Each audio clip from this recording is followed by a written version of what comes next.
الحمدللہ وحدہ والصلاة والسلام علی من لا نبی بعدہ۔ حضرات ذی وقار، سردیوں کا موسم جیسے ہی شروع ہوتا ہے تو جرابوں پر مسح کرنے کی ضرورت محسوس ہوتی ہے، ٹھنڈ ہوتی ہے تو اس میں اختلاف پایا جاتا ہے۔ بعض حضرات کہتے ہیں کہ جرابوں پر مسح نہیں کیا جا سکتا۔ تو آئیے ہم صحابہ اور تابعین اور سنت رسول اور شریعت اسلامیہ سے پوچھتے ہیں کہ کیا جرابوں پر مسح کرنا جائز ہے یا نہیں۔ تو علامہ ابن حزم رحمہ اللہ تعالی وہ بیان کرتے ہیں، محلہ بالآثار میں صحیح سند کے ساتھ روایت موجود ہے کہ صحابہ کرام کے دور میں کوئی بھی ایسا شخص ہم نہیں دیکھتے کہ جو جرابوں پر مسح کرنے کو ناجائز کہتا ہو، یعنی کوئی اختلاف کرتا ہو۔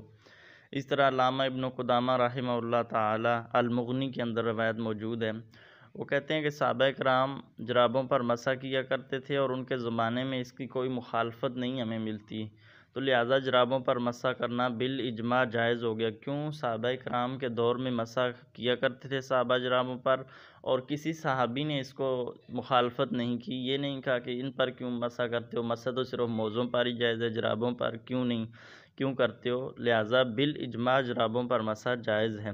اس طرح عمر بن حریث رضی اللہ تعالیٰ عنہ بیان کرتے ہیں، مصنف ابن ابی شیبہ میں حسن درجے کی روایت موجود ہے کہ سیدنا علی رضی اللہ تعالیٰ عنہ نے جرابوں پر مسح کیا۔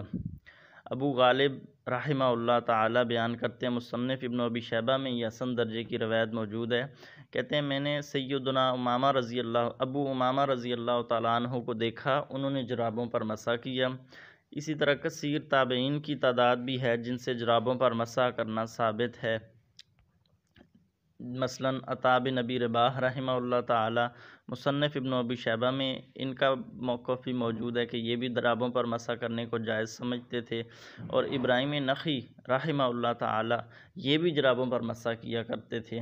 اب آپ خود دیکھ لیں، صحابہ کرام، تابعین اور صحابہ کے دور میں اس کی کوئی مخالفت نہیں کرتا، تو ہمیں بھی اس کی مخالفت نہیں ہونی چاہیے۔ کیونکہ ایک جائز عمل ہے، صحابہ کرام کرتے تھے، تابعین کرتے تھے، تو وہ سنت رسول کو اولیٰ اور پہلے سمجھنے والے تھے، پہلے زیادہ ہم سے سمجھتے تھے، تو جب وہ جائز سمجھتے تھے تو ہمیں بھی اختلاف نہیں ہونا چاہیے۔ اللہ عمل کی توفیق عطا فرمائے۔ السلام علیکم۔